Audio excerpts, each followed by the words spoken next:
Manajemen kurikulum. Pengertian manajemen kurikulum.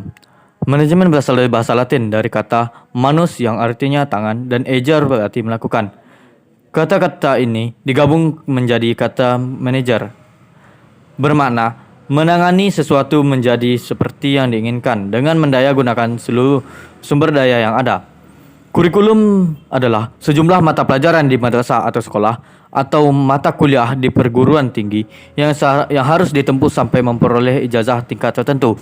Secara sempit, kurikulum adalah keseluruhan mata pelajaran yang disajikan oleh lembaga pendidikan tertentu. Pengertian secara teoritis. Secara teoritis menjelaskan sebagai berikut. 1. Saylor dan Alexander pada tahun 1956 menyebutkan bahwa kurikulum adalah segala usaha sekolah untuk memengaruhi anak belajar, baik dalam ruangan maupun di luar ruangan. Kedua, Albertix pada tahun 1965 memandang kurikulum sebagai semua aktivitas yang disediakan oleh sekolah untuk siswa. Yang ketiga, Smith, Stanley, dan Sores memandang kurikulum sebagai sejumlah pengalaman potensial yang diatur di sekolah, rangka mendisiplinkan anak dan pemuda. Yang keempat, Edward A. Krug pada tahun 1960 melihat kurikulum sebagai cara-cara dan usaha untuk mencapai tujuan persekolahan. Dari perbedaan definisi mengenai kurikulum ini, dapat disimpulkan bahwa kurikulum merupakan rencana pembelajaran untuk mencapai tujuan yang telah ditetapkan. Konsep manajemen kurikulum. Kurikulum baru 2013, mulai tahun pengajaran 2013-2014. Kurikulum di lembaga pendidikan baik Islam ataupun di dinas pendidikan mengalami perubahan, antara lain dalam proses pembelajaran, jumlah mata pelajaran, dan jumlah jam mata pelajaran. Beberapa hal yang baru dalam kurikulum 2013 antara lain sebagai berikut. Kurikulum berbasis sains. Kurikulum 2013 untuk di tingkat SD sederajat bersifat tematik dan integratif. Mata pelajaran IPA dan IPS diintegrasikan dalam semua mata pelajaran.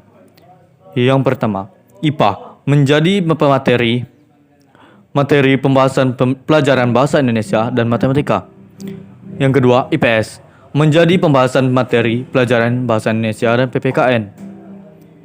Kompetensi yang ingin dicapai adalah kompetensi yang berimbangan antara sikap, keterampilan, dan pengetahuan, di samping cara pembelajarannya yang holistik dan menyenangkan.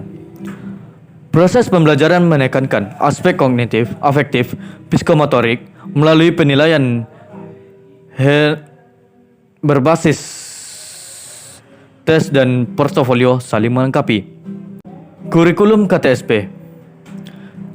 KTSP adalah kurikulum operasional yang disusun, dikembangkan, dan dilaksanakan oleh setiap satuan pendidikan dan dengan memperhatikan standar kompetensi dan kompetensi dasar yang dikembangkan Badan Standar Nasional Pendidikan atau BNSP. KTSP disusun dan dikembangkan berdasarkan Undang-Undang Nomor 20 Tahun 2003 tentang Sistem Pendidikan Nasional Pasal 36 Ayat 1 dan 2 sebagai berikut. Pengembangan kurikulum dilakukan dengan mengacu pada standar nasional pendidikan untuk mewujudkan tujuan pendidikan nasional. Kurikulum pada semua jenjang dan jenis pendidikan dikembangkan dengan prinsip diverifikasi sesuai dengan satuan pendidikan, potensi daerah, dan peserta didik. Prinsip-prinsip manajemen kurikulum. Dalam pengembangan kurikulum digunakan prinsip-prinsip yang telah berkembang dalam kehidupan sehari-hari atau justru menciptakan sendiri prinsip-prinsip baru.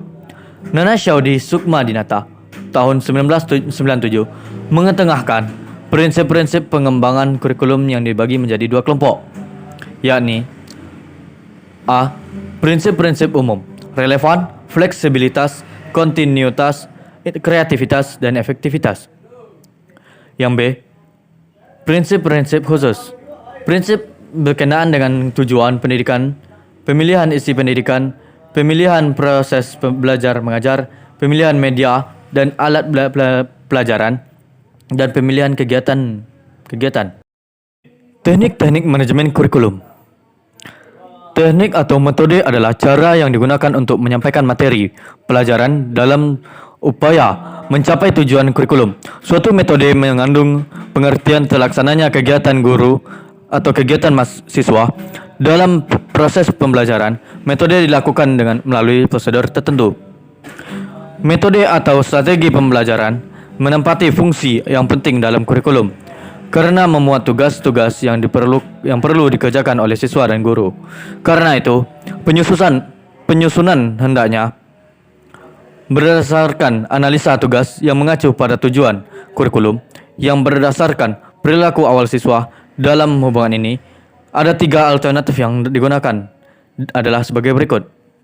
Yang pertama, pendekatan yang berpusat pada mata pelajaran, di mana materi pembelajaran terutama bersumber dari mata pelajaran. Penyampaian yang dilakukan melalui komunikasi antara guru dan siswa. Guru sebagai minat dan kemampuan siswa dalam pendekatan ini lebih banyak digunakan metode dalam rangka individualisasi. Seperti belajar sendiri, belajar modulan, paket belajar, dan sebagainya. Yang kedua, pendekatan yang berpusat pada siswa pembelajaran dilaksanakan berdasarkan kebutuhan, minat, dan kemampuan siswa.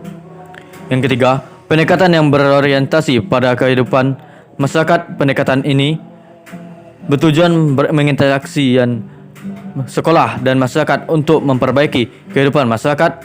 Prosedur yang ditempuh adalah dengan mengundang masyarakat dan siswa.